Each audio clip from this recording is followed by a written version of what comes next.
Gold trusted gold buyers మీరు తాకట్టు పెట్టిన బంగారాన్ని విడిపించి ఈ రోజు ఉన్న మార్కెట్ ధరకు కొనబడను. గురుగారు, ఎందుకు పూర్ణాయుషుతో మానవుడు జీవించలేకపోతున్నారు? బ్రతుకు ప్రయాణంలో 24 గంటలు ప్రయాణించే బదులు మన బాడీ గురించి కూడా 1 గంట లేదా ఒక అర్ధ గంట మనం కేటాయించినట్లయితే మనకు అవన్నీ కూడా పొందొచ్చు. మీరు కూర్చున్నా చేయొచ్చు, పడుకున్నా చేయొచ్చు, మీరు నడుచుకుంటూ చేయొచ్చు. శ్వాస ఉంటే శివం, శ్వాస పోతే శవం. భక్తి, మెడిటేషన్ చేయాలి, ఆరోగ్యం కాపాడుకోవాలి అనేది చాలా మందికి పెరిగిందనమాట. అసలు నిజమైన సాధువు అంటే ఎవరు? ఎలా ఉండాలి సాధువు? సాధువు అంటే చనిపోయినాడు అని అర్థం. అతని లోపల ఉన్నటువంటి భావాలు ఏదైతే ఉన్నాయో, కోరికలు, ఆశలు, గర్వము, డాంబికము. అందుకే మహనీయులు చాలామంది అన్నారు, భారతదేశంలో కుక్కగా పుట్టినా కూడా గౌరవమే అన్నారు. ఇప్పుడు ముస్లిం సోదరులు ఉన్నారు, చిన్నప్పటి నుండి టోపీ అలవాటు చేస్తారు వాళ్ళకి. ఇంకా క్రిస్టియన్స్ వాళ్ళు ఉన్నారు, వాళ్ళు కూడా మెల్లో సెలవు పెడతారు. మరి మన హిందువులు ఎందుకు బొట్టు పెట్టుకోరు? సృష్టికి పూర్వము, సృష్టిలోన, సృష్టి తర్వాత కూడా సనాతన ధర్మం ఉంటుంది. మరి అలాంటి ధర్మం మనకు ఉన్నప్పుడు మనం మన బొట్టును పెట్టుకొని మనం ఎందుకు ప్రజల్లోకి వెళ్ళలేకున్నాము?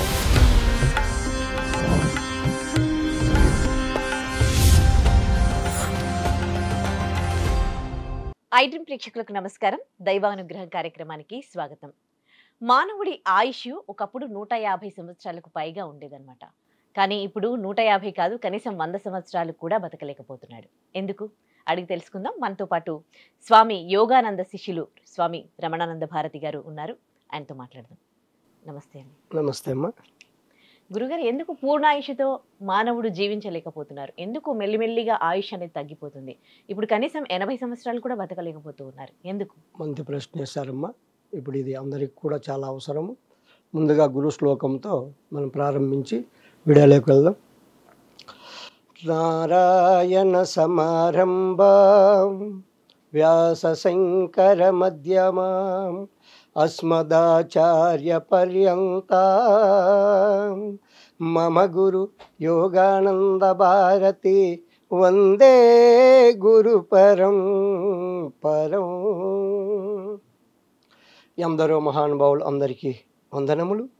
ఎందరో గురువులు, ఎన్నో గురు పరంపరలు, ఎందరో యోగులు, ఎందరో సాధకులు, అందరికీ కూడా నా ఆత్మ నమస్కారం.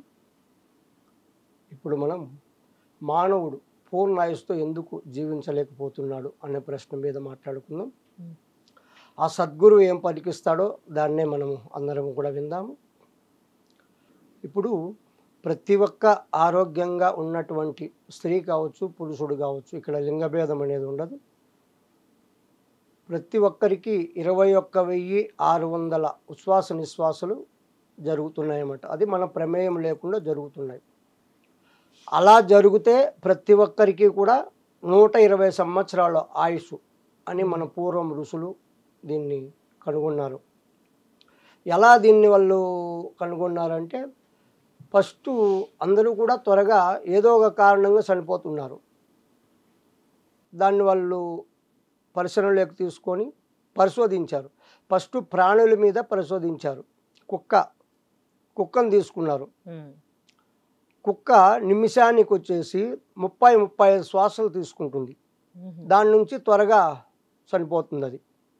అలాగే పిల్లి ఎక్కువ ఎగిరేది, జంప్ చేసేది, ఆయుష్ ఊపిరి ఎక్కువ ఖర్చు పెడుతోంది, త్వరగా చనిపోతుంది. తర్వాత ఆమె అంటే తాబేలును వాళ్ళు తీసుకున్నారు. తాబేలును తీసుకున్నప్పటికీ అది నిమిషానికి 3 లేక 4 శ్వాసలు తీసుకుంటుంది. అది 500 నుంచి 600 సంవత్సరాలు బతుకుతున్నది. వీటన్నిటిని వాళ్ళు పరిశోధన చేసి అప్పుడు శ్వాసను పట్టుకుంటే మనిషి చాలా రోజులు ఎక్కువ బతకచ్చు అని వాళ్ళు ఆలోచించారనమాట. అప్పుడు 21,600 ఉచ్ఛ్వాస నిశ్వాసాలు అందరికీ జరగవు. ఎందుకు జరగవు అంటే, ఎక్కువ కష్టపడుతుంటారు కదా, ఎక్కువ కష్టపడే వాళ్ళకు ఎక్కువ ఊపిరి ఖర్చు అయిపోతుంది. అలాగా త్వరగా మరణం వస్తుంది అనమాట. తర్వాత పరిగెత్తుతారు ఎక్కువ, వాళ్ళకు కూడా ఎక్కువ శ్వాస ఖర్చు అయిపోతుంది, వాళ్ళు కూడా త్వరగా ఇదైపోతారు. తర్వాత ఇప్పుడు అనుకోకుండా ఒక ప్రదేశానికి వెళ్ళినప్పుడు భయపడతారు కదా, ఆ భయంలో కూడా ఎక్కువ ఊపిరి ఖర్చు అయిపోతుంది, అలా కూడా చనిపోతున్నారు. ఇంకా స్త్రీ సంభోగంలో అప్పుడు కూడా ఎక్కువ శ్వాసలు ఖర్చు అయిపోతాయి, అలాగూ కూడా మనిషి. ఇంకోటి ఆహారం ఎక్కువ తీసుకుంటే కూడాను ఊపిరి ఎక్కువ ఖర్చు అయిపోతుంది. ఇప్పుడు ఎక్కువ వాళ్ళు తినేదానికంటే ఎక్కువ తిన్నారనుకో, అప్పుడు ఏమవుతుందంటే అలా అనుకుంటారు, అప్పుడు కూడా శ్వాసలు ఎక్కువ. నోటితో ఎప్పుడు ఎక్కువ శ్వాసను మనం వదులుతామో అప్పుడు కూడా త్వరగా చనిపోతున్నారు. వీటన్నిటిని గుర్తు చేసుకొని ఎక్కువ ఎలా బతకాలంటే శ్వాసను మనం నియంత్రించుకోవాలి. ఆహార నియమాలు ఉండాలి, యమ నియమాలు ఉండాలి. చాలామంది అనుకుంటారు మనము మాంసాహారం ఎక్కువ తీసుకుంటే బాగా బలం వస్తుంది, బాగా శక్తి వస్తుంది అనుకుంటారు, కానీ అది చాలా చాలా పొరపాటు.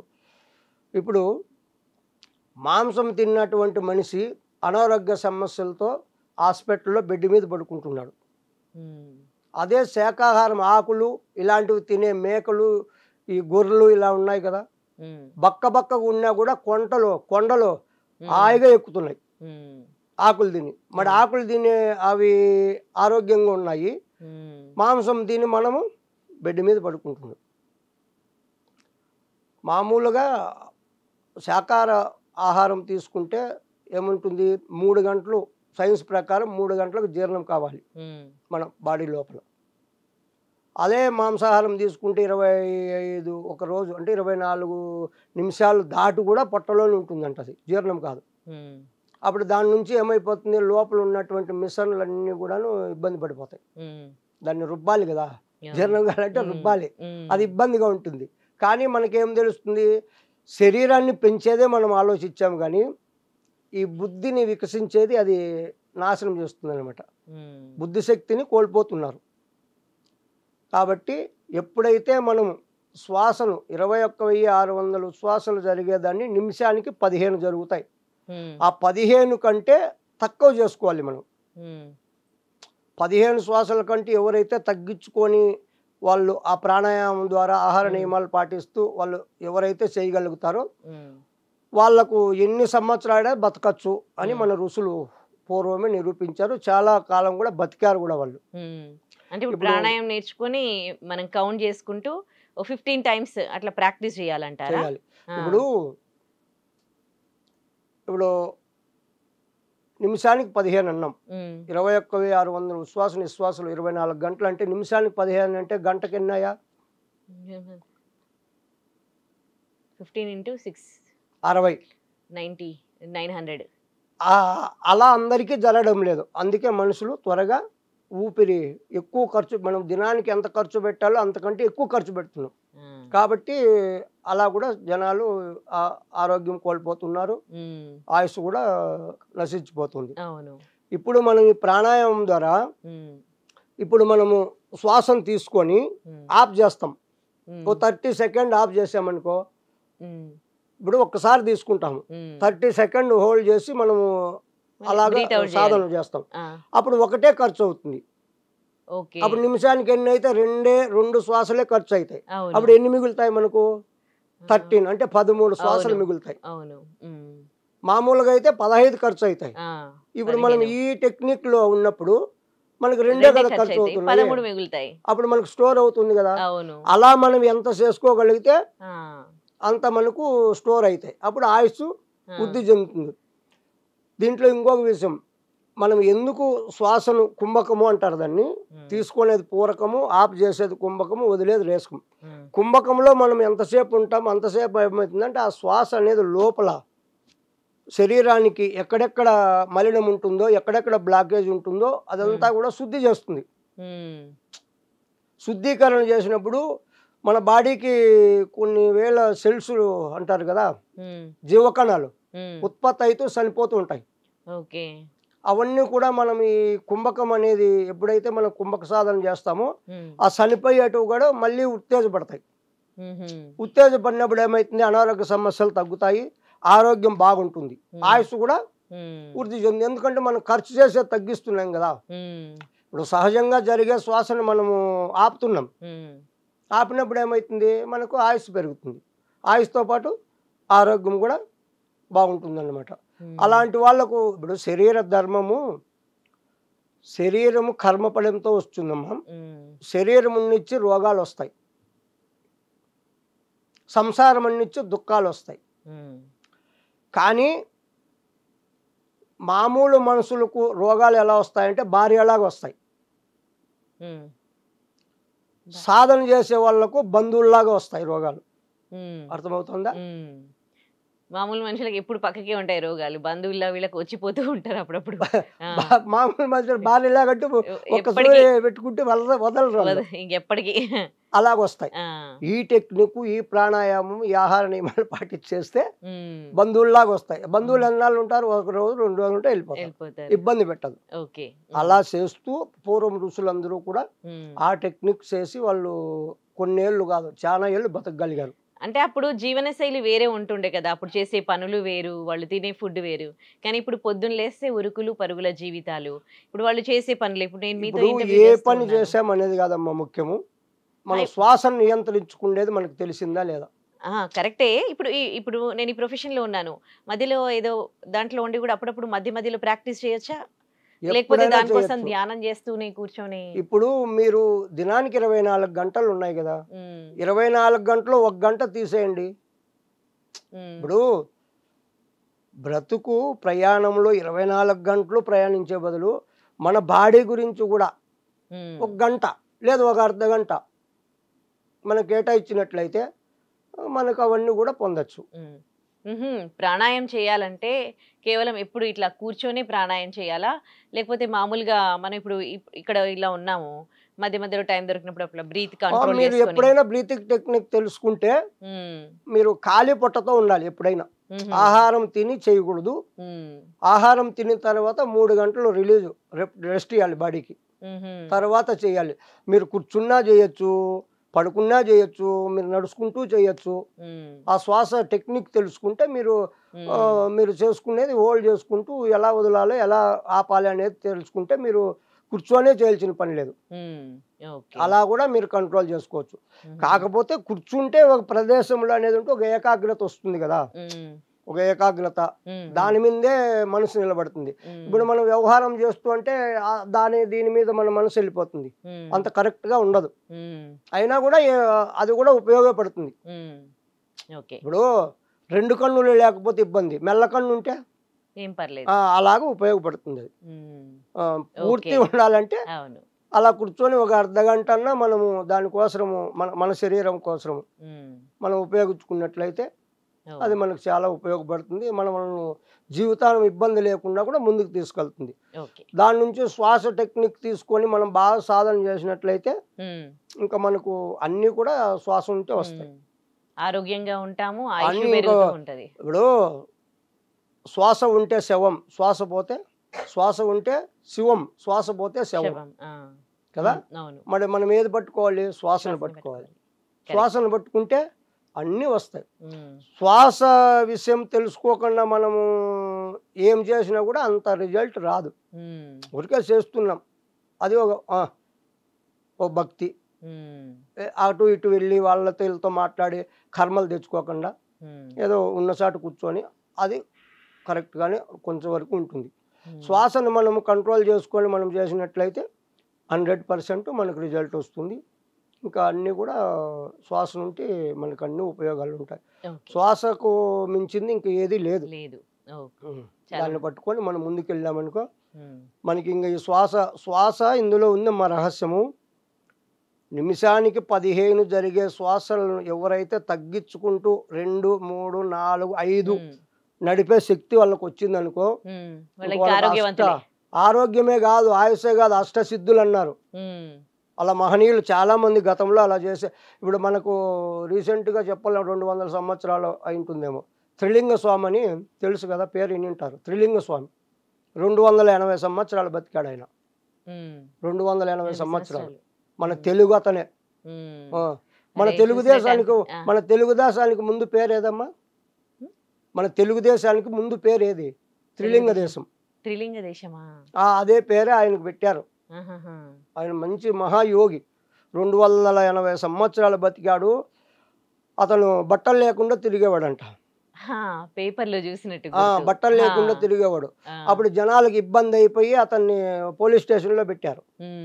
పోలీస్ స్టేషన్లో పెట్టి లాక్ వేసింటే లాక్ వేసింది వేసినట్లు ఉందంటే మళ్ళీ పైన ఉన్నాడంట. మరి అంత శక్తులు ఉన్నాయి. మన పూర్వం రుజులు, మన సనాతన ధర్మం చాలా గొప్పదమ్మా. ఇప్పుడు తెలియదు, కానీ ఎందుకు తెలియదు అంటే ఈ బ్రతుకు బండిలో ప్రయాణంలో చేస్తూ ఇవన్నీ ఆలోచించేంత టైం కూడా లేదు. మన సనాతన ధర్మం ఋషులు ఇచ్చినటువంటి సంపద, ఆ శక్తి చాలా అమోఘం, అద్భుతం. అలా బతకగలిగారు వాళ్ళు. ఇప్పుడు మళ్ళీ తెలుసుకుంటున్నారులే, ఇప్పుడు ప్రాక్టీస్ ఈ చేస్తున్నారు. కరోనా, ఆ తల్లి చెప్పాలంటే కరోనా చాలా మంచిగానే వచ్చింది. ఆ కరోనా వచ్చినప్పుడు భయం, ప్రాణభీతి. ఇప్పుడు భక్తి కావాలని కాదు, త్వరగా చనిపోకూడదు, ఏదో ఈ మెడిటేషన్లు చేస్తే ఏదో కొన్నాళ్ళు బతుకుతామంట అని వాళ్ళు దీంట్లో ఎలాగైనా ఏమి ఆ కరోనా వచ్చి మంచిగా చేసింది. జనాలను భక్తి జ్ఞానానికి పెంచింది. అంతకుముందు ₹1 ఖర్చు పెట్టే వాళ్ళ వాళ్ళు ఇచ్చేవాళ్ళు కాదు. చాలామంది అన్యాయంగా కుక్కల కంటే హీనంగా చనిపోయారు కదా అప్పుడు. అదంతా గుర్తు పెట్టుకొని ఇప్పుడు ఇది శాశ్వతం కాదు, ఇప్పుడు ఏదో ₹10 దానం చేసి కూడా వస్తున్నారు ఆ కరోనా నుంచి. నిజంగా అంత భయపెట్టింది కరోనా. అప్పటి నుంచి జీవన విధానం కూడా కొంచెం మారింది. మన కల్చర్ ని ఫాలో అవుతున్నారు. మన పద్ధతులు, తినే ఫుడ్ కూడా అన్ని కూడా ఇప్పుడు అలవాటు చేసుకున్నారు. ఇప్పుడు భక్తి అనేది కూడా చాలా మందికి భక్తి, మెడిటేషన్ చేయాలి, ఆరోగ్యం కాపాడుకోవాలి అనేది చాలా మందికి ఇప్పుడు పెరిగింది అనమాట. పెరిగింది కానీ కరెక్ట్ దారి అనేది తెలుసుకోలేకున్నారు. అంటే మోసాలు కూడా పెరిగిపోయాయి కదా. సో మోసాలు అనేసరికి ఒకటి చెప్తాను నేను. సాధువులు ఉంటారు కదా, వాళ్ళు అంటే నిజమైన సాధువు ఎలా ఉండాలి అసలు అంటే, చాలా మంది గడ్డాలు మీసాలు పెంచేసుకొని విభూది అది పెట్టేసుకుని ఉంటారు. కొంతమంది గురువుల్లాగా అవతారం ఇచ్చి మోసం చేస్తూ ఉన్నారు. అందుకని నమ్మకం అనేది పోతూ ఉంది, అందరూ మోసం అన్నట్టుగా కొంతమంది మాట్లాడుతూ ఉంటారు. అసలు నిజమైన సాధువు అంటే ఎవరు, ఎలా ఉండాలి సాధువు? ఇప్పుడు ఇక్కడ చెప్పాలంటే సాధువు అంటే చనిపోయినాడు అని అర్థం. ఇప్పుడు సాధువు అంటే చనిపోయినాడు అని అంటే ఏం చనిపోయినాడు? అతని లోపల ఉన్నటువంటి భావాలు ఏదైతే ఉన్నాయో, కోరికలు, ఆశలు, గర్వము, డాంబికము, అలా ఉండాలి, ఇలా ఉండాలి, ఆ సంపాదించాలి, ఇన్ని కూడా వెళ్ళిపోవాలి. అవన్నీ వెళ్ళిపోతే ఇంకా అతను చనిపోయినట్లే కదా. అందుకు వాళ్ళు ఏమన్నారంటే ఒకే మాటలో సాధువు అంటే చనిపోయినోడు. శరీరం ఉన్నా కూడా ఏం కోరికలు ఉండవు, ఏది ఇంకా అన్ని చనిపోయినట్లే అన్నారు. ఇప్పుడు ఈ వేషాలు ఇవి ఎందుకు వేసుకోవాలనే దానికి కూడా ఒక విషయం మాట్లాడుకున్నాం. ఇప్పుడు అయ్యప్ప స్వాములు ఉన్నారు, వ్రతం చేస్తారు వాళ్ళు 48 రోజులు లేదా 60 రోజులు 21 రోజు. వాళ్ళకు ఒక డ్రెస్సు, ఒక పద్ధతి అనేది పెట్టారు కదా. అదే లేకపోతే మామూలుగా వ్రతం చేస్తే మామూలు జనాలు కూడా వాళ్ళకి ఇబ్బంది పెట్టేకి అవకాశం ఉంటుంది. ఇటు మామూలుగా ఉండాలి లేరా అని అందరూ కూడా అలాగే క్లోజ్గా ఉండేవాళ్ళు, అలాగే బిహేవ్ ఉంటుంది. వాళ్ళు ఆ పద్ధతి, ఆ డ్రెస్ కనపడింది అనుకో, వాళ్ళు ఆలోచిస్తారు, ఓహో ఇతను ఏదో భగవంతుని దీంట్లో ఉన్నాడు అనేది. వాళ్ళు కూడా ఇతన్ని ఇబ్బంది పెట్టరు. వీళ్ళు కూడా ఈ డ్రెస్సు ఉన్నంత వరకు అంతకుముందు ఎన్ని చేశారో వాళ్ళు అవి చేయకుండా కూడా ఇవి గుర్తిస్తూ ఉంటాయి ఎప్పుడు. ఇప్పుడు కాషాయం వేసమ్మ, కాషాయం అంటే ఏది? అగ్నికి చిహ్నం. కాషాయం అంటే అగ్నికి చిహ్నం. అది అగ్ని అంటే జ్యోతి, బా అంటే ప్రకాశం, ప్రకాశం అంటే జ్ఞానం, రతి అంటే రమించడం, అంటే ఆ జ్ఞానాన్ని పొందడం లేదా అనుభవించడం. అందుకు మన భూమి భరత భూమి, యోగ భూమి, ధర్మభూమి, కర్మభూమి అని అందుకు కొలిచారు వాళ్ళు. అందుకే ఆ పేరు పెట్టారు భరత్ అని. చాలా మందికి తెలియదు ఆ పేరు ఎందుకు వచ్చిందో కూడా తెలియదు. భరతుడు పాలించిన అనుకుంటారు, అలా కాదు. బా అంటే ప్రకాశం, ప్రకాశం అంటే జ్ఞానం, అంటే రమించడం, అంటే ఆ జ్ఞానానికై మనం పొందడము, అనుభవించడం. ఇప్పుడు మన దేశాన్ని ఏమంటారు? జ్ఞానభూమి అంటారు కదా, యోగ భూమి, ధర్మభూమి అంటున్నారు. దేవతలందరూ కూడా మన భూమి మీద నడిగాడారు అంటారు. అందుకు వాళ్ళు ఆ పేరు పెట్టారనమాట. ఇప్పుడు మనం పొందాల్సింది ఏంది? జ్ఞానమే కదా. ఇప్పుడు మనం పొందాల్సింది ఏంది? జ్ఞానమే. అందుకు ఆ పేరు. అందుకు భారతదేశం. అన్ని దేశాలు కూడా ప్రపంచం వరల్డ్ అంతా కూడా ఒక ఇండ్లు అయితే మన భారతదేశం పూజా మందిరం. అర్థమైందమ్మా? ప్రపంచం అంతా ఒక ఇండ్లు, ఒక హౌస్ అయితే మన భారతదేశము పూజా మందిరం. అంటే అంత ప్రత్యేకమైంది, అంత గౌరవించదగింది, అంత ఎక్కువ. మన భారతదేశానికి మించిన దేశం లేదు. అందుకే మహనీయులు చాలా మంది అన్నారు, భారతదేశంలో కుక్కగా పుట్టినా కూడా గౌరవమే అన్నారు. మనిషి కాదు, కుక్కగా పుట్టినా కూడా భారతదేశంలో గౌరవం అన్నారు. వేరే దేశానికి ఇంత లేదు, ఉందా మరి? అందుకే మన భారతదేశం అంటే అంత గొప్పది అన్నమాట. అలాగా మనం సాధు అనేవాడు అలా ఉండాలి. ఇంకా ఈ కాషాయము, ఆ విభూది, బొట్టు ఎందుకు పెట్టుకోవాలి అనే ఒక ప్రశ్న. చాలా మంది బొట్టు పెడుతున్నారు, కానీ కొందరు పెడుతున్నారు, కొందరు దాన్ని ఏదో అది పెడితే ఏదో నామోసిగా కూడా ఫీల్ అవుతున్నారు కదా. మన బాడీలో 72,000 నాడీ మండలం నాళ్ళు ఉంటాయి, కానీ అవి ఎక్కడా కలవు. ముఖ్యమైనటివి ఇడా, పింగళ, సుషుమ్న. ఆ మూడు ఎక్కడ కలుస్తాయంటే భూమధ్యంలో కలుస్తాయి. ఇక్కడ మనం బొట్టు పెట్టడం వల్ల ఈ ప్రెస్ చేస్తాం కదా, బొట్టు పెట్టినప్పుడు ఇక్కడ ఆ శక్తి అనేది, ఆ సుషుమ్న అనేది యాక్టివేట్లో ఉంటుంది అనమాట. మన బాడీలో ఏదైనా కానీ శక్తి బయటికి వెళుతుంది, ఎనర్జీ అంటే ఇక్కడ నుండి త్వరగా వెళ్తుంది. ఉశ్వాస నిశ్వాసాల నుండి వెళ్తుంది, ఇక్కడ నుండి వెళుతుంది. ఇంకొకటి, ఎదుటి మనిషి మనల్ని చూసినప్పుడు వాళ్ళ చూపు ఎక్కడ పడుతుంది? ఫేస్ మగం మీద పడుతుంది. కొందరు కన్నులు ఎలా దృష్టి కన్నులు అంటారు చూడు, ఆ దృష్టి కూడా మనకి తగలకుండా ఇది కాపాడుతుంది. తర్వాత థర్డ్ ఐ అంటారు కదా, జ్ఞాననేత్రం. ఆ జ్ఞాననేత్రము త్వరగా యాక్టివేట్ కావాలి, ఓపెన్ కావాలి అన్నా ఇక్కడ బొట్టు పెట్టుకోవాల్సింది కరెక్ట్ విషయం అనమాట. మనం బొట్టు పెట్టుకున్నప్పుడు ఇక్కడ ప్రెస్ చేస్తాం కాబట్టి అక్కడ ఉన్నటువంటి నాడులు ఉత్తేజపడతాయి. అప్పుడు మంచి ఎనర్జీ ఉంటుంది, మనకు అన్నీ కూడా దాని నుండి ఉపయోగపడతాయి. ఎదుటి మనిషిని ఆకర్షణ భావము కలుగుతుంది. ఇప్పుడు బొట్టు పెట్టిండే వాళ్ళని చూడండి, తెలియకుండా కూడా వేరే వాళ్ళు ఏదో గౌరవంగా వాళ్ళను చూస్తారనమాట. అన్ని అందుకు ఉపయోగపడుతుంది. తర్వాత మన హిందువులని గుర్తించుకునే దానికి కూడా ఉపయోగపడుతుంది. ఇన్ని రకాలు బొట్టు ఉంది, మరి మనం బొట్టు పెట్టుకోం. అప్పుడు అందులో చూడండి, ఇప్పుడు ముస్లిం సోదరులు ఉన్నారు, చిన్న బొట్టు ఉంటే టోపీ అలవాటు చేస్తారు వాళ్ళకు నెత్తిన కదా. ఇంకా క్రిస్టియన్స్ వాళ్ళు ఉన్నారు, వాళ్ళు కూడా మెల్లో సెలవు పెడతారు. మరి మన హిందువులు ఎందుకు బొట్టు పెట్టుకోరు? ఇప్పుడు వాళ్ళది, మంది సనాతన ధర్మం, మంది మతం కాదు, మంది సనాతన ధర్మం. సనాతనం అంటే ఏమి? శాశ్వతమైంది, ఇప్పుడు ఉండి రేపు లేకుండా పోయేది కాదు, ఎప్పటికీ ఉండేది. సృష్టికి పూర్వము, సృష్టిలోన, సృష్టి తర్వాత కూడా సనాతన ధర్మం ఉంటుంది. మరి అలాంటి ధర్మం మనకు ఉన్నప్పుడు మన బొట్టును పెట్టుకొని మనం ఎందుకు ప్రజల్లోకి వెళ్ళలేకున్నాము? ప్రతి ఒక్క హిందువు తప్పనిసరిగా బొట్టు ధరించాలి. ఆ బొట్టు నుంచి ఎన్ని ఉపయోగాలు ఉన్నాయో ఇప్పుడు మీకు అర్థమైంది. కాబట్టి ఇంకా ప్రతిరోజు కుంకుమ కానీ, చందనం కానీ, విభూది కానీ, తిలకం కానీ ఏదైనా మనము పొద్దున్నే స్నానం చేసిన తర్వాత బయటికి వెళ్ళాలి అన్నప్పుడు అలా ధరించి వెళితే మనం వెళ్ళే పనులు కూడా అన్నీ కూడా విజయవంతంగా నెరవేరుతాయి. మనకి ఎలాంటి ఆ దృష్టి దోషం అనేది తగలదు. ప్రతి ఒక్కరు కూడా మనల్ని గౌరవించే విధానం కూడా మార్పు వస్తుంది, గౌరవిస్తారు కూడా. ఆ లక్షణం అలా కనపడుతుంది. లక్ష్మీకి చిహ్నం బొట్టు. అన్ని రకాలు మనకు ఉపయోగపడతాయి కాబట్టి అందరూ కూడా బొట్టును ధరించండి. ఏ ఫీల్ కావద్దండి, బొట్టు పెట్టుకుంటే మీకు అన్ని ఉపయోగాలే ఉంటాయి, కానీ అపయోగం అయితే కుదరదు. ఆరోగ్యంతో పాటు అన్నీ బాగుపడతాయి. ఇంకో ప్రశ్న గురువుగారు, ధ్యానం చేస్తాం కదా, ఇది కూడా అప్పట్లో మన వాళ్ళందరూ చేసేవాళ్ళు, ఇప్పుడు చేయట్లేదు. కానీ ధ్యానం అంటే కళ్ళు మూసుకొని ఇట్లా కూర్చుంటే అది ధ్యానం అయిపోద్దా? అసలు ధ్యానం ఎట్లా చేయాలి? ఇప్పుడు చాలామంది ఈ ప్రశ్నలే అడుగుతున్నారు. మేము 8 గంటలు కూర్చుంటాం, 10 గంటలు కూర్చుంటాము అని.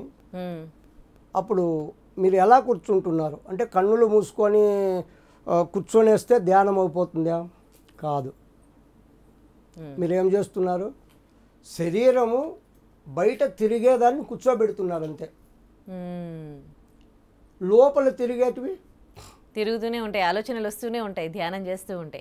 అస్సలు ఒక క్షణం కూడా కంట్రోల్ మరి చేసుకోవాలి. అప్పుడు మీరు ఎన్ని గంటలు కూర్చుంటే ఏం ప్రయోజనం? ఆ ధ్యానం ఎలా అవుతుంది? అది మన చేతుల్లో ఉండదు కదా, ఎంత కంట్రోల్ చేసుకోవాలనుకున్నా కానీ. అది కంట్రోల్ చేసుకుంటేనే ధ్యానం అవుతుంది. దానికే ధ్యానం అంటారు. శరీరం కూర్చోబెడితే నువ్వు తిరిగినా ఒకటే, కూర్చున్నా ఒకటే. లోపల తిరిగేటివి ఆగాలి. ఆలోచనలు ఇప్పుడు మనస్సు. దీనికి ఏమంటారంటే తలల బోడవున కానీ తలపలు బోడవున అంటారు. తల ఏమైనా ఉన్నా గుండు కొట్టించుకొస్తాం. లోపల ఉండే తలపులు ఆలోచనలు పోతున్నాయా? పోలేదు. నువ్వు కూర్చుంటావో పండుకుంటావో తిరుగుతావో ముఖ్యం కాదు, ఆలోచనలు తగ్గాలి. అది ఉంటేనే ధ్యానం అవుతుంది. అది లేనిది నువ్వు ఎన్ని గంటలు కూర్చున్నా కూడా. ఇంకోటి, మనం మాట్లాడుతూ ఉంటే ఆలోచనలు అంతగా రావు.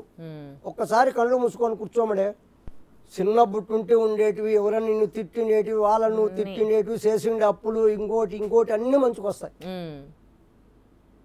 వస్తాయి లేదా? అవును, అన్ని గుర్తొస్తూ ఉంటాయి. మరి ధ్యానం ఎలా జరుగుతుంది? ధ్యానం ఎలా జరుగుతుంది? అక్కడ ధ్యానం ఎలా అవుతుంది? కూర్చోబెట్టావు, శరీరం తిరిగేదాన్ని కూర్చోబెట్టావు అంతే. మరి ఎలా అవి ఆలోచనలు అవన్నీ ఆలోచనలు ఎప్పుడైతే తగ్గుతాయో అప్పుడు ధ్యానం నీకు వస్తుంది. అది అసలు ఎవరికి సాధ్యం కావట్లేదు, చాలా కష్టం అవి చేయాలంటే. అప్పుడు అందుకే అమ్మా మనోళ్ళు పూర్వం అన్ని ఆలోచించారు. దానికే అన్నిటికీ మూలం ప్రాణాయామం టెక్నిక్ పెట్టారు. ఇప్పుడు మనసుకు శ్వాసకు సంబంధం ఉంది. శ్వాస కంటికి కనపడదు, మనసు కంటికి కనపడదు. కానీ శ్వాస స్పర్శ తగులుతుంది. శ్వాస తగులుతుంది కదా, స్పర్శ. దాన్ని పట్టుకుంటే ఆలోచనలు తగ్గుతాయి. మనసు తగ్గితే ఆలోచనలు తగ్గుతాయి. అందుకే శ్వాస వేగాన్ని, శ్వాస పొగురును తగ్గిస్తే ఆలోచనలు తగ్గుతాయి అని వాళ్ళు ప్రాణాయామం నుండి. ఇప్పుడు ప్రాణాయామం చేసి మనం ధ్యానంలో కూర్చున్నామనుకో, ఆలోచనలు తగ్గుతాయి, ఆ స్థితి వస్తుంది. అలాగే నువ్వు కంటిన్యూగా చేస్తూ ఉంటే లాస్ట్కు ఆలోచన లేని స్థితికి అప్పుడు ధ్యానం కుదురుతుంది. అంటే రెగ్యులర్ గా చేస్తూ ఉండాలి, చేయాలి కదా. ఆలోచనలు పోతాయి కంపల్సరీ చేస్తే. ప్రాణాయామం నేర్చుకుని, ఇప్పుడు ప్రాణాయామం లేకపోతే సుషుమ్న యాక్టివేట్ కాదు. మెయిన్ ఆహార నియమాలు పాటించాలి. ఆహార నియమాల నుండి ప్రాణాయామం చేస్తే ప్రాణాయామం నుండి సుషుమ్న యాక్టివేట్ అవుతుంది. సుషుమ్న యాక్టివేట్ అయిన తర్వాత ఆసన సిద్ధి కలగాలి. ఆసన సిద్ధి కలిగితే ధ్యానం కుదురుతుంది. ధ్యానం కుదిరితే జ్ఞానం వస్తుంది. జ్ఞానం వస్తే మోక్షం వస్తుంది. దీనివల్ల ఏదో ఒకటి రాకపోయినా అన్ని నిలిచిపోతాయి. స్టెప్ బై స్టెప్ ఉన్నాయి ఇవి. పతంజలి మార్చు కూడా యమ, నియమ, ఆసన, ప్రాణాయామ, ప్రత్యాహార, ధారణ, ధ్యాన, సమాధి లాస్ట్ చెప్పాడు. ఇవన్నీ పాటిస్తూనే సమాధి స్థితికి వెళ్తావు. మరి మనము ఇవన్నీ ఏది లేకుండా ఊరికే నేను కళ్ళు మూసుకొని కూర్చేసుకుండా ఓ అమ్మ 14 గంటలు కట్టినా 24 గంటలు కూర్చుండంటే ఊరికే శరీరం కూర్చుంది అంతే. లోపలి కూర్చోవాలి. నువ్వు కూర్చుంటావో కూర్చోవో ఇది కాదు ప్రశ్న, లోపలి ఆగాలి. లోపల ఆలోచనలు ఉన్నాయి కదా, వాటిని మనం కంట్రోల్ చేయగలగాలి.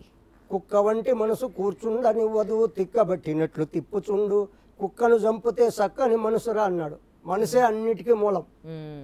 మనసు అన్నిటికీ మూలం మనసే. నువ్వు జ్ఞానం భగవంతుడు కావాలన్నా మనసే, అదో పతనానికి మురిక్కాలలోకి వెళ్ళాలన్నా మనసే. మనసుకు మించింది ఏదీ లేదు. మనసు నిలబెడితే అతను ఇంకా యోగి. మెయిన్ మనసు. ఆ మనసు ఎలా నిలబడుతుంది? మనం తినే ఆహారాలు బట్టి, మనం ఏ ఆహారం తింటామో దాని భావనలు మనకు వస్తాయి. ఇప్పుడు మాంసాహారం ఎక్కువ తీసుకుంటే అది ఏమన్నారు? రజోగుణం అన్నారు. దానికి సంబంధించి సత్వగుణము, రజోగుణము, తమోగుణం 3 గుణాలు. ఈ 3 గుణాలు వదలాలి మనిషి.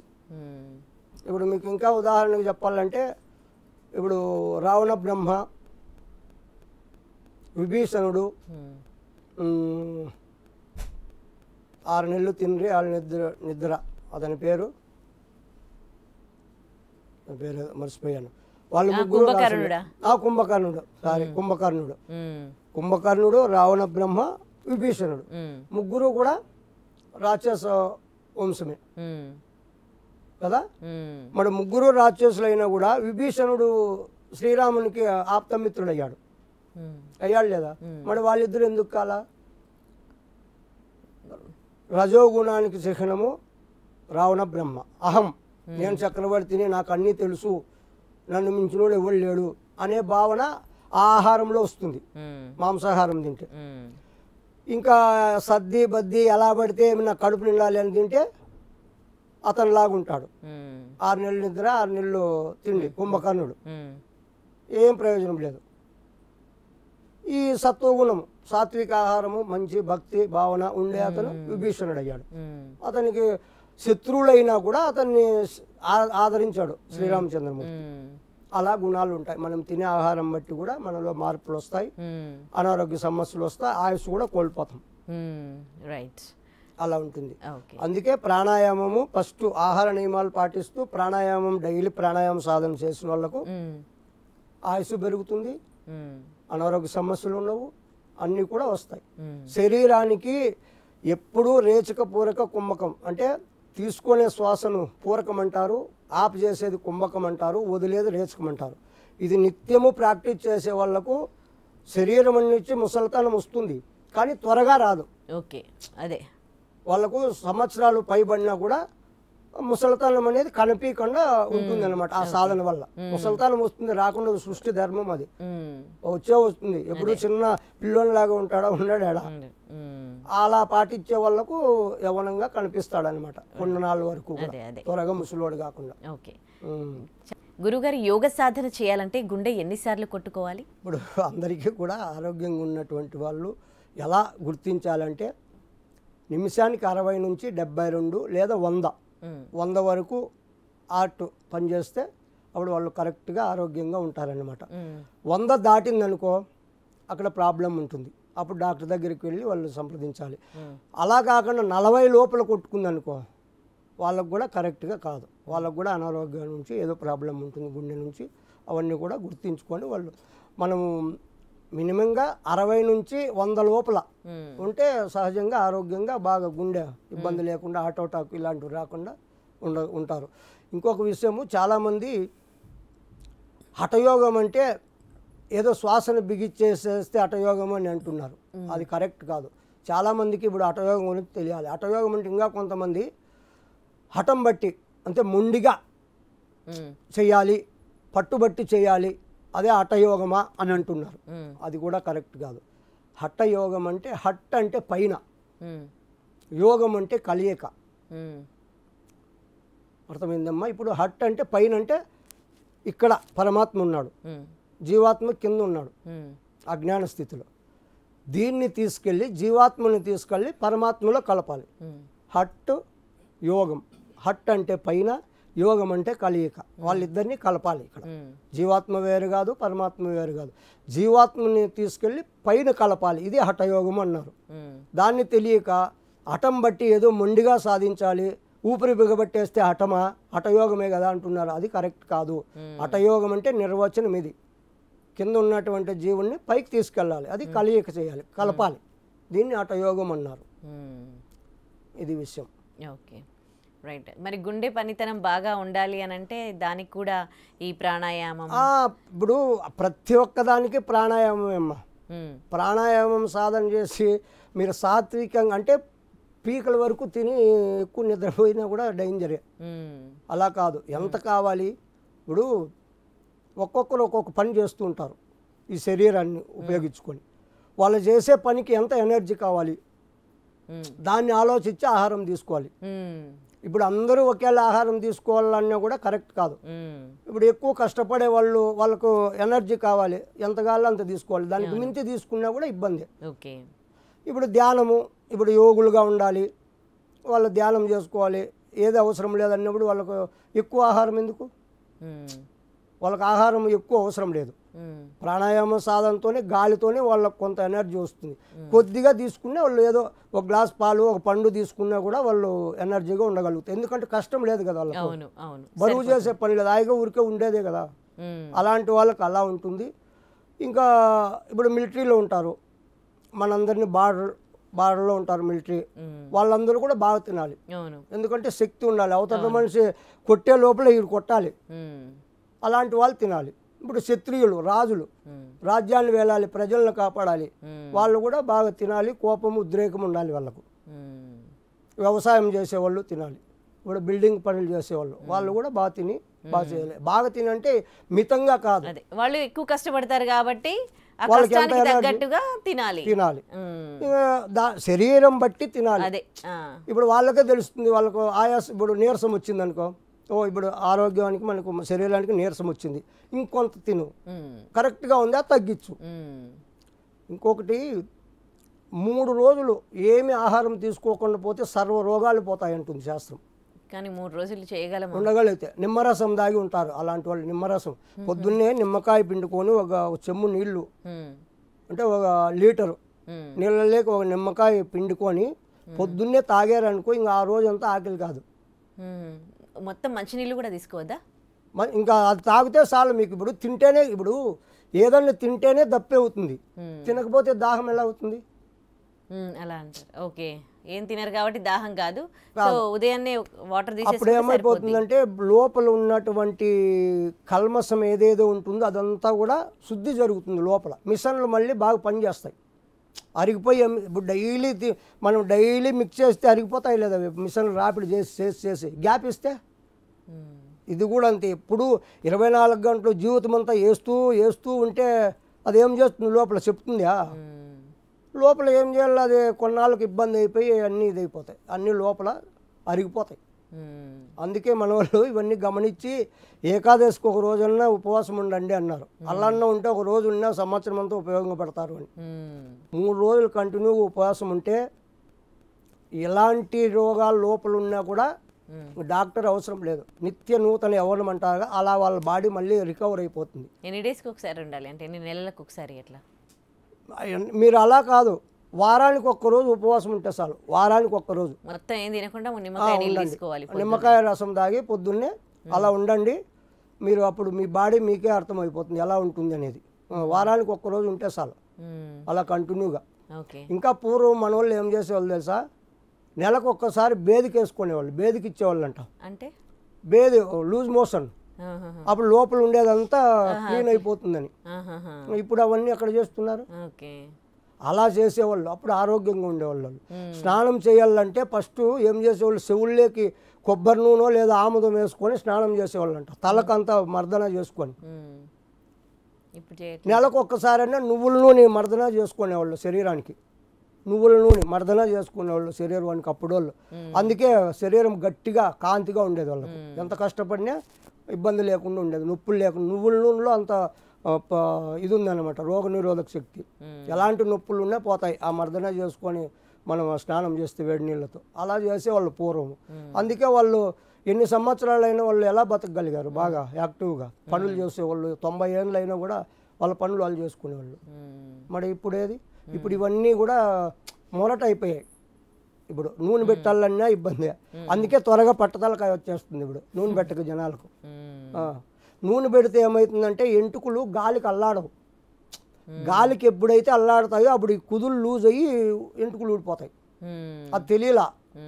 ఇప్పుడు ఫ్యాషన్గా షాంపూలు వేస్తే నిగనిగలాడతాయి, అది ఒక స్టైల్గా అనుకొని ఉన్నారు అంతే. నూనె పెడితే అసహ్యం కదా, ముద్ద అవుతుంది. ఆ నూనె పెట్టడం వల్ల మన జుట్టు ఎప్పటికీ కూడా ఊడిపోదు. అలా ఉన్నది అప్పుడు. అప్పుడు చిన్నప్పుడు అంటే పళ్ళుల్లో ఇవన్నీ చేసేవాళ్ళు బాగా. ఇప్పుడు ఫ్యాషన్, ఇప్పుడు షాంపూలు ఏంది స్నానం చేయరు, సీకాకాయ కూడా వేయరు, షాంపూనే కావాలి. సీకాయ అన్న ఇస్తారు అంత మేలు, అదే వేయరు.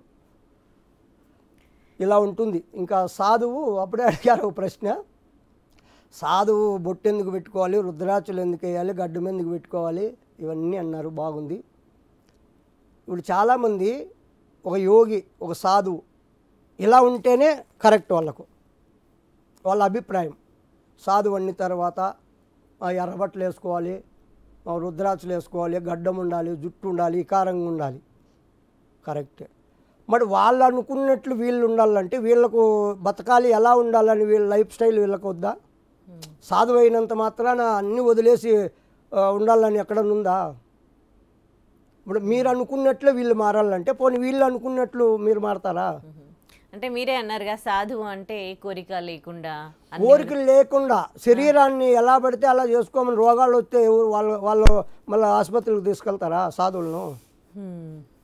ఏమ్మా, ఇప్పుడు శరీరాన్ని కూడా మనము భగవంతుణ్ణి మనం చేరాలంటే ఉపాధి శరీరం. ఆత్మే పరమాత్మ కదా. మరి ఈ ఆత్మ ఎక్కడుంది? శరీరంలో ఉందంటున్నారు. మరి శరీరం కరెక్ట్గా మనం శరీరాన్ని చూసుకోకపోతే భగవంతుణ్ణి ఎలా చేరతాం? రోగాలు వచ్చిపోతే ఎలా పడిపోతాం కదా. మరి దీన్ని కాపాడుకోవాలా. దేహమే దేవాలయం, జీవ పరమాత్మ అన్నాడు కదా సనాతన. మరి ఈ దేహాన్ని మనం చూసుకోలేకపోతే నువ్వు భగవంతుని చెందే వరకు ఎలా ఉంటావు? రోగాలతో పడి ఆసుపత్రుల్లో ఉంటావు. ఒకడు కూడా నీ దగ్గర కూర్చుంటాడు అసహ్యంగా. ఇప్పుడు ఒక వారం మనం స్నానం చేయకపోతే పక్కలో కూర్చుంటే వాడు కూర్చొని లేచిపోతాడు.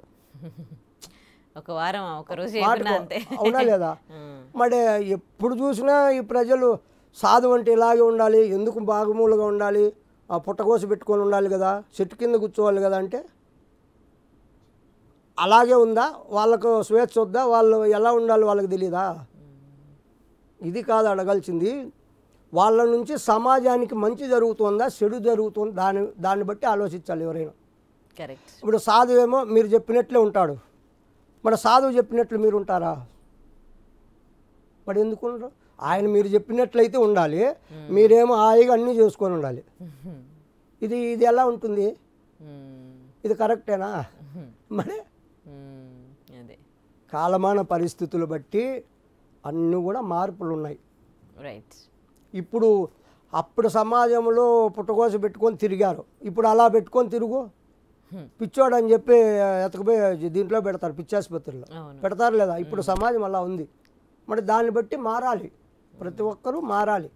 కానీ మనం ఏ వేషం వేస్తాము అనేది కాదు ముఖ్యం, ఏం ప్రజలకు ఇస్తున్నాము, మంచి చేస్తున్నామా చెడు చేస్తున్నామా, అదే కదా కావాల్సింది. మరి అలా ఉంటుంది. కాకపోతే వాస్తవంగా అయితే వేషధారణ చేసి మోసాలు చేసేవాళ్ళు కరెక్ట్గా ఉన్నారు, లేదని కాదు, అలాగా ఉన్నారు, ఇలా ఉన్నారు. ఇప్పుడు చాలామంది మహనీయులు కూడా మంచి మంచి బట్టలు వేసుకొని వాళ్ళు ఇది చేసిన వాళ్ళు లేరా? మన దీంట్లో ఉన్నారు, బట్టలు లేకుండా ఉండేవాళ్ళు ఉన్నారు. ఇప్పుడు మనము జనాలలో ఉండేటప్పుడు జనాలకి ఎలా ఉండాలో అలా ఉండాలి. తానొవ్వక ఇతరులను నొప్పించుక తప్పించుకు తిరుగువాడు ధన్యుడు సుమతి అన్నారు. మనం ఇప్పుడు ప్రపంచంలో ఉన్నాం, అదే మనం అరణ్యం హిమాలయాసు అక్కడ అడవుల్లో ఉంటే వాళ్ళకి బట్టలతో పనిలే, ఎందుకంటే ఎవరు రారు చూడరు, వాళ్ళ కర్మ ఏదో వాళ్ళు ఉంటారు. ఇప్పుడు మనం జనారణ్యంలో ఉన్నాం, ఇది అరణ్యం అంటే జనారణ్యం. ఈ జనారణ్యంలో కూడా జనాలకి ఎలా నచ్చితే అలాగే ఉండాలి, అలా ఉండకపోతే గురువు సరిలేదంటాడు. అవునా కదా? ఇప్పుడు జనరేషన్ బట్టి నేను కూడా గతంలో ఈ గడ్డం అంతా ఇంతవరకు పెంచుకొని ఎర్రబట్టలు వేసుకొని ఉండేవాడిని. అప్పుడు జనాలు భయపడేవారు, ఏదో మంత్రికుడు ఉన్నట్టున్నాడు, అది కాక హిమాలయాల్లో వెళ్ళి వచ్చాడు కదా నాగా సాధువులు ఆ గోరీల దగ్గర ఏదో మంత్రశక్తులు నేర్చుకొని వచ్చాడు అని జనాలు వచ్చాక భయపడేవారు. వాళ్ళే చెప్పారు, గురువుగారు ఇలా ఉంటే కాదు, మిమ్మల్ని చూసి అంత భయపడుతున్నారు, ఏదో మాంత్రిక శక్తులు ఉన్నాయని, ఆధ్యాత్మికంగా మిమ్మల్ని అనుకోలేదు, మీరు ఫస్ట్ ట్రెండ్ మార్చండి. ఇప్పుడు జనాలు ఎలా ఉందో ఇప్పుడు అందరూ ఎలా చెప్తున్నారు. ఇప్పుడు పత్రిజీ మాస్టర్ ఆయన ఎంత ఇది చేశాడు, మరి అతను ఏమన్నా అలా బట్టలు ఏమన్నా వేసుకున్నా మామూలుగా ఉన్నాడు కదా. అలా చాలామంది ఇప్పుడు మన హైదరాబాద్లో ఎంతోమంది విద్య చెప్తున్నారు, వాళ్ళందరూ కూడా మామూలుగా జనాలలో ఎలా ఉండాలో అలా ఉండారు. మరి మీరు ఎప్పుడో ఓల్డ్ పాచింతకాయ పచ్చడిలా ఉంటే ఎవరు ఆకర్షణ ఉండదు, ఇలా మారాలి అని జనాల కోసమే మారాల్సి వస్తుంది. మరి ఇంక మనం ఏం చేస్తాము, అలా ఉంటే అలా అంటారు, ఇలా వస్తే ఇలా అంటారు, మరి ఎలా చేయాలి? ఇక్కడ మనం ఎలా బట్టలు అనేది కాదమ్మా, మనం ఏం జనాలకు మెసేజ్ ఇస్తున్నాం అది మనము ముఖ్యం, అది ఉంటుంది. అలాగా ఉండాలి, ఇలాగా ఉండాలి, తప్పదు, సందర్భం బట్టి అలా ఉండాలి. జనారణ్యంలో ఉంటే ఇలా ఉండాలి. చాలా ధన్యవాదాలు గురుగారు, చాలా మంచి విషయాలు తెలియజేశారు. హరి ఓం. మమ గురు యోగానంద భారతి పాదపద్మను నమస్కరిస్తూ లోకా సమస్త సుఖినో భవంతు.